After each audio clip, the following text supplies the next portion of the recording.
Hi there, this is the Acquire podcast from the Odd Phonic Podcast Network, and I'm your host, Jennie Wright.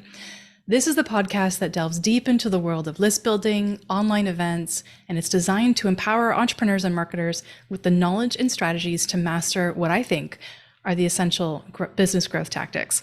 And I've got a great guest for us today to talk with. It is Shawn Quintero, aka ShawnQ, and he's not just an expert in abundance coaching, innovation, and digital growth. He's also a top-notch keynote speaker, MC, and a coach who knows how to supercharge your abundance. Today, we're going to have a really cool chat about some really neat stuff that ShawnQ did, something that I was very lucky to be part of. We're going to talk about how he rocked a virtual summit, and he really managed to do this in an incredible way. So we had over $80,000 in sponsorships. That's not all. He also rolled in about $100,000 in post-summit sales and a whopping 2,000 plus leads. So it's safe to say he knows the space well. He enjoyed this process, I think. We're going to find out more. And we're going to dig into the juicy stuff, like how he chooses his summit speakers, the ins and outs of selling virtual sponsorships, and crafting sessions in your summit for maximum impact. Get ready. This is going to be great. Shawn, thanks so much for doing this. Hey, Jenny, thank you so much for having me. Absolutely. I'm so excited. We had such a good time. Tell us a little bit, sort of like lay a little bit of the land when it comes to this summit. When did we have it? That kind of stuff. Yeah. So our summit is called the Abundance Now Summit. And our very first one was in 2023, early this year, actually, February of this year. It was our very first one. So I had no idea what I was doing. Naturally, I decided I need to hire the best of the best who already know what they're doing. And that was you, Jenny.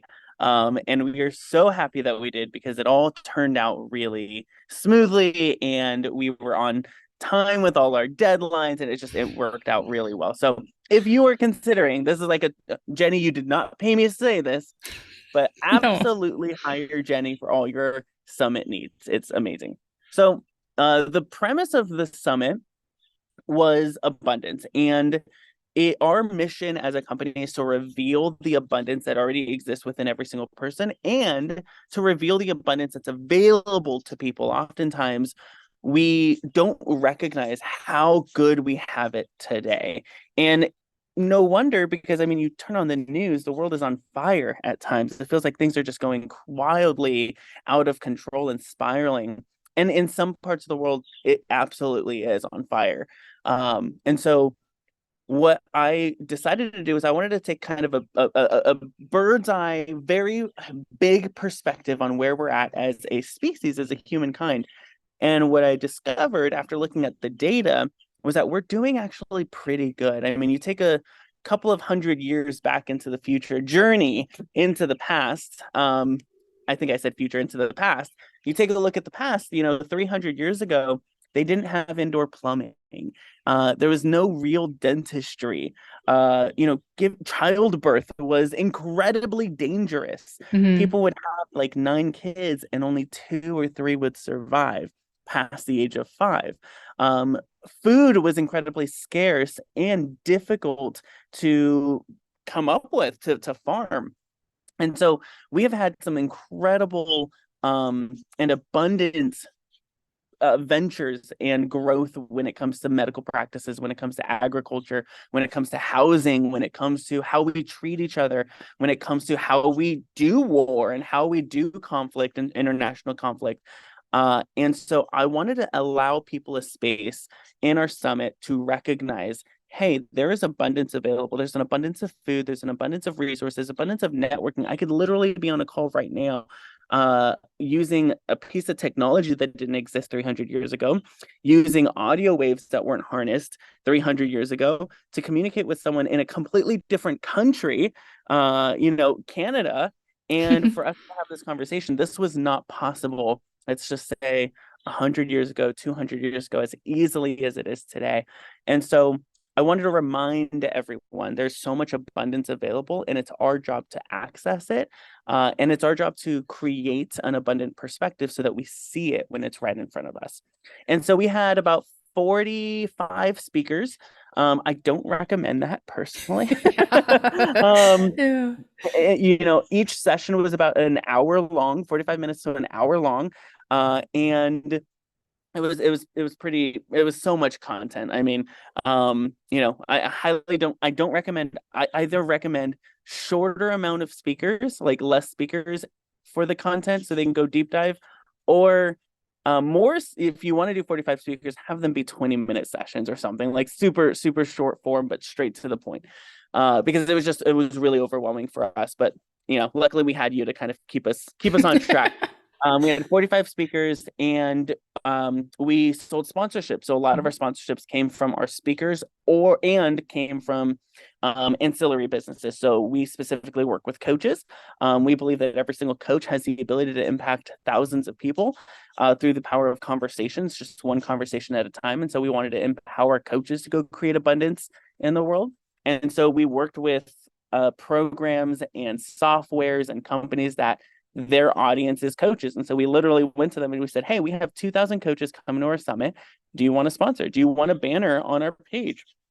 Do you want to send an exclusive email to our list? Do you want a speaking slot? And we had people pay anywhere from, on the very low end, $197 to offer a freebie in our freebie bag, to $10,000 to have a 45-minute speaking slot at our summit. And this was all virtual. So it wasn't like in-person conference where you have like a vendor spot typically with like conference sponsorships. It was all virtual, and it was pretty amazing. And so we had probably about 45 sponsors, maybe 50, I'd say we had just over 50 sponsors because we had 45 speakers, and almost all of them also became sponsors. A lot of them became sponsors. We had 2,000 leads generated, and it was because we empowered the speakers to really step into what promotion would authentically look like for them. We created some email copy, but we really gave people permission, write in a way that your audience is actually going to resonate with you. I don't know your audience as best as you do. And so come on in and leverage what we're giving you, but also turn it into your own stuff. And then we also made sure that we chose speakers that were really good experts in their industry, not just people who had really big lists. I wanted a very focused audience. And so I wanted people who actually knew what they were doing. They had case studies, they had scientific evidence, they had proof. Like it was a very meaty subject. And so we wanted to make sure people knew what they were talking about. After the conference, or I'm sorry, after the summit, we had about half of the speakers actually invest to work with us in one way or another, whether that was attending our retreats, whether that was getting consulting from me, whether that was joining any of our programs. And then we had several people from our email nurture sequences purchased into our certification program. And that was our launch offer at the back end of the summit. Was we teach you about abundance, and then we can certify you as an abundance coach. And that was our process. Okay, I love the fact that you recall all this and you were able to sort of just like rattle that off as quickly as you did. There is so much baked into this, and I kind of want to sort of peel it apart, talk about a couple components. One of the big things when we create summits is the speakers. Now, me and my team, we handle all the technicals most of the time. You had Dan, who's just one of your amazing people in your team. He's just an incredible human, and he did a lot of the tech. So my role was more of a strategy and consulting side. But normally my team takes care of the tech, and the host has to worry about finding really great speakers and things like that. Can you break down the process? Because I will say, compared to a lot of summits I've done, your speaker choice and the results you got because of your speaker choices and your process resulted in the kind of summit that you created. So what was that process like for you? Yeah, so when it comes to finding speakers, what we did was we did like a call for speaker page. We were very, very clear about the type of speakers we wanted. Most marketing events I've seen where you're gathering or culminating or collaborating with other people, you're bringing in other people like you. So you're bringing in other marketers, other salespeople, other people who have their own programs and stuff. And we wanted that too. Like there's nothing wrong with selling and joining a summit for lead gen priorities for yourself. Our primary goal, though, was to find people who are really, really, really good at what they do. So we actually sought out professors and philosophers and scientists who neuroscientists and therapists and psychologists, people who were really good at breaking down abundance from a historic perspective, abundance from a mental perspective and socioeconomic perspective. We wanted people who really knew what they were talking about, so that again the content was not just a pitch fest, but it was, hey, here's educational, valuable content that you can actually take and use in your own practice as a coach. I have referenced several of the videos that we captured because of how juicy they were. I still do to this day reference a lot of those videos because I learned a lot as we brought these people together. And I think what that did was it separated us from all of the other Pitch Fest summits out there, where everybody's giving you one or two kind of juicy tips, and then it's buy my thing right at the other end of it. Yeah. It was, hey, we're going to do a 45-minute masterclass on this session. And when we say masterclass, it is a masterful presentation of information that you are able to use in your own practice. And so that was really helpful for us to go seek out those people. And then we had kind of a vetting process for our speakers. So I hopped on a 30-minute one-on-one with everybody, made sure, I asked them, what proof do you have that what you're saying is accurate? I can't tell you how many times speakers speak and they have zero evidence for their topic. And most people would say, well, I read it in a book, right? Or I stayed at a Holiday Inn. or right. Like it's exactly. Right? So we wanted to so I would ask, like, what's your scientific evidence or what's your personal experience with this? What proof do you have that what you're saying actually works in the real world? Because I don't have time for theory or fluff. I don't need theory and fluff. I need practical, tactical, what's going to work today. And I know our coaches, the people who work with us, also wanted that as well. So we vetted them. There were a lot of people we turned down. I had probably about 300 to 400 people apply to be a speaker, and we dwindled that. That's probably why we had so many speakers, because there were 45 really good ones. And I think our initial thought was we'll have 20. And then I would get on a call with someone like, oh, we have to have this person, Jennie. And then another person, oh my gosh, this person is just so good, we have to add them. Yep. And ended up going to 45. But we have a couple of strategies that we're using this time around that we can talk about later on how to mitigate that a little bit. But it was really good in the sense of,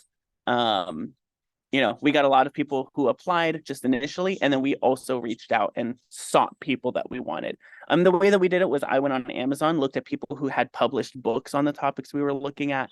I looked for people who had podcasts where they were actively talking about the topic we wanted them to talk about. These are all just proofs of the fact that they can talk about the thing. They can talk about the topic for a while. So and they know what they're talking about. So those are some things that we did to kind of find people. And then with the just kind of our call for speakers, I really leveraged my network. So I went to my network and I asked a lot of people, can you share this with someone that might be a good fit, or can you apply? I mean, if you think you're a good fit, I'd love for you to apply as well. So absolutely. There's something to be said though about going after scientists and people who have sort of the high level that you were looking for. There tends to be an issue where those people don't have an email list. They don't have a social media presence. So trying to find the unicorns that have everything that you would need in terms of an event like a summit, because we do want them to have a following, we do want them to have an email list, and we do want them to promote. Promotion is part of the whole process. Did you find it difficult to find really great quality speakers who had the following that you would want? Yeah. I think that's where we took a different approach, is if the person was just so like, oh man, they're such a great presenter and they have such a great topic, but they don't have the list, I was okay accepting that person because I knew their content would attract people. With our ads, right? We can focus on that topic. With our own email list, we can nurture them based off of marketing that topic that they're bringing to the table and their expertise. What we ended up doing though is we did discover, we have a lot of these speakers that don't have email lists, and kind of our whole goal is to nurture our own list, but also to grow the list. Yep. And so what we ended up doing was opening up a special day where we accepted people who had larger lists, and we were exclusive on you have to be good at what you're talking about and have a large list for this specific day of the summit. And then the rest of the days, it didn't really matter because we already had the people with the big lists. Yes, yes. When I build a summit, one of the things I like to do, and you already kind of had this idea as well, is I like to have the people who are willing to, promote and work at it and things. And I don't like list minimums. I hate it when I get an email that says, hey, if you want to be on this summit, you have to have a 5,000 person list and send two, solos and so on and so forth. Some people have a mighty but small list, and those people are really engaged and they have a 50% open rate and all of that. So I really don't think that we should be putting list minimums, and I love that you didn't. And then being able to feature some of the bigger speakers, which is a great draw. So there's a really good sort of balance between the two, which I think is great. I'm really intrigued. The other thing we required, which was really helpful, and I'll just add this as a bonus tip, is we asked every single speaker that they had to have a custom talk. So most summits that I've been a part of, I'm seeing 30 webinars that they do every single day anyways, and it's not exclusive content. We asked everyone to have a custom presentation that was on their topic. They had to have a PowerPoint that went with the topic. And then we do Q&A at the end based off of their content. So that was kind of the structure. It has to be unique content for this summit. And obviously you can pull from other sessions that you've done, but it cannot be the webinar you've done 50 million times that I can go watch it on your website. This is a special event that you're bringing unique content to. And that was another big draw for people. I think so too. And I think that was a really great to go about it, so that you didn't have somebody just grabbing their PowerPoint that, they've, like you said, used 50 times and throwing up content. I think summits can be lazy. And I think we have to, at the level that you're doing it, not be lazy in terms of all these little different things. And I know it sounds like a lot of work, and yeah, it kind of is, but that's also the point, right? We're putting in the effort, and we're putting in the work, and putting in the time and the strategy. But the end result is you have a better summit, right? You have a better, you get better sales, you get better community building. And a lot of the stuff that people don't talk about in terms of the results from summits. Now, we had $80,000 in sponsorships and $100,000 in sales and 2,000 leads. But what doesn't get talked about, and I want to touch on, is the intangibles, right? So as an example, one of my previous clients, she got booked on like 5 stages or 3 stages from her summit, and did a whole bunch of different interactions and things like that. You met people that ended up being clients, but what else came from it? Were you able to book any stages? Was there collaborations that you know about? Yeah, I will say the only reason we are doing a summit again, like our primary reason, I should say, was because of the relationships I got to build with the speakers. Yeah. It was the easiest way for me to get into somebody's world that I had been trying to get into their world for a while. And this was the thing that allowed us to bridge the gap. And then it was also another way for me to see who is really good at what they do. And let me give them a platform for it. And that platform bridged the gap for us as well, for us to be able to chat. And so the speaker relationships I've developed were bar none the number one result that I'm most proud of with our summit. I will say the ancillary or the additional things that we were able to experience was I was able to book several stages after that, several podcasts. We do this networking event with all our speakers, which is really cool. And it's a very unique way. I've never seen it done anywhere like this before we did it, which was before the summit, all the speakers come onto a Zoom call and they network. But we do it very clearly is, hey, I want this to lead to other podcast events, other stages, other summits.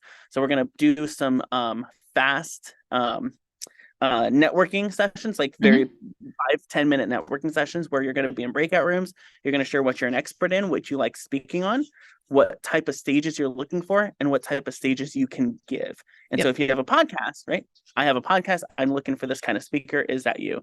And I speak on this topic. I'd love this kind of stage. Is that you? And from that, I can't tell you how many people were able to be on each other's podcasts and each other's stages, hired each other from that. I remember getting referral fees that I'm like, why is there like $5,000 in my bank, my PayPal account? And then it's, oh, that person paid $50,000 for this other person that I didn't even know they worked together, but they sent me a referral fee just because they met at my summit. So it was really, really cool to kind of help them build their own relationships. And what I discovered was as we gave them what they wanted more visibility, they wanted more connections, they wanted more stages. We also got what we wanted from those as well. So Yeah. so it's the relationships, it's the referrals, it's the stages, it's the connections. I fully believe your net worth is found in your network. The people you know that you can tap into and leverage is everything. And so just the fact that I was able to expand to 45 very powerful, influential people in their own right was pretty key. Absolutely. And if you had to say, like, how many people, just as a guess, how many people were you trying to get out of the 45? How many people had you been trying to bridge the gap with that you were able to in that space? I'd probably say about 7 to 10. Like Yeah, 7 to 10 people that, we had been friends on Facebook. We'd sent a couple of messages, but this led us to actually getting on calls, to working with each other, to hiring each other. exactly. There was actual transactions taking place because of it. Totally. And so now that you're doing another one in, when are you doing that? In the fall of 2023 or in the spring of 2024 or? Yep, Q1 of 2024. Excellent. And so we are going to go after 60 speakers, Jenny. I'm crazy. I know. What? Here's You why. started this podcast by saying don't do it. Okay, here's why. All of our one-off sessions are going to be 25 minutes long instead of 45 to 60 minutes. So the Smart. amount of time is going to go smaller, and we're going to do panels. And this was the way that our team internally discussed was a scalable method. Yeah. Was, well, what if one session could include 4 speakers? Mm-hmm. And now we can like have 4 people during the same amount of time speaking on the same topic. So we're going to do a couple of panels, which we feel really excited about, kind of creating content in this new way. So we're going after 60 speakers. I want to do $250,000 with the summit, which is a little over double, or just double of what we did this last time. And yeah, we're going after 5,000 leads. I think it's very possible if we do it right. So that's what we're looking at. I think it's completely possible. Knowing your history, which is where you took a online challenge and ran it, what, 26 times, I think it was, and took it from a challenge that just had a handful of registrants and a handful of dollars to a challenge that brought in $160,000, was it? 267. 267. Sorry, 267. Or Yeah. in like 7 days. Yeah, exactly. So your ability to scale is one of the reasons I wanted you on the podcast, but quite honestly, one of the reasons I always wanted to work with you. So getting that chance to work with you and your team and be able to see how you guys sort of interplay with each other was really great. And I learned some stuff actually producing your event. And with your permission, I actually use that networking piece with other people because it is so valuable, which I think is great. So there's a lot with a summit in terms of like the expansion that you can do. The first summit, sure, yeah, let's have 45 people or 30 speakers or whatever. Now you're going after 60, you're including the panels, you're doing something really different. I love that because it's innovation and it's new and fun and people are going to want to be part of it. Now, I have to ask this question. Would you tell somebody else that they need to do a summit, that you would recommend that they would do one? I don't believe in the word need, because I don't think we need to do anything. Sure. What I would say is if somebody wants to build relationships with influencers, if they want to have an event that creates a lot of brand visibility and a ton of brand authority, if you want to generate leads and make sales, then a summit is a great way to do it. I recommend everybody have an annual event. Mm-hmm. And then quarterly events. We do 2 annual events. So we do a retreat that's in person, and then we do a summit. And those are our annual events that generate massive amounts of leads for us. And honestly, we could just nurture those leads the rest of the year and we're set. And then we do quarterly events like our challenges, and we do mini summits now. And so we're going to start 2024 with mini summits where it's 6 speakers on one hyper focused topic. that are like they're just giving all the insight on that one topic. So we're going to be doing mini summits as well. But if you want, like I mentioned, that brand visibility, that brand authority, you want that lead generation, you want those sales, you want to create a lot of content you can leverage in the future for bonuses, right? I've used our summit recordings as bonuses now. I've used them as freebies that allow us to download, generate leads throughout the year. Like, it's just such a great catalyst to so many of the other things you're looking for. I fully agree. And this definitely was an unpaid solicitation for your thoughts on summits. Yeah. Too funny. Thank you so much for doing this. How can people get in touch with you, learn more about the School of Abundance and what you do, and just how to connect? Well, our company is called Abundance Worldwide, but you can head to my personal website, which is HeyShawnQ.com. HeyShawn, the right way to spell Sean, Q, the letter.com, HeyShawnQ.com, and you'll be able to see all of the details of everything we do. And if you want to take our summit or be a participant of our summit or even speak at our summit, you can go to abundancenowsummit.com. Absolutely. We'll have all this in the show notes as well so that everybody can see this, which is going to be great. Shawn, it is so awesome to see you again and be able to have you on the podcast. I would love to have you back probably after this next event and talk about how it went with the 6-person panels and how that all kind of, panned out and everything. I'd love to sort of compare summits. I think that would be really fun. So thank you so much for doing this. Really appreciate it. Absolutely. Thanks so much. Awesome. And if you're listening to this podcast and you did enjoy it, please consider subscribing wherever you're listening to podcasts. Leave us a review, and you can always ask me a question. Head on over to jennywright.com or wherever you want to find me on social and reach out through DMs. Thanks so much for listening, and we'll talk to y'all soon. Take care.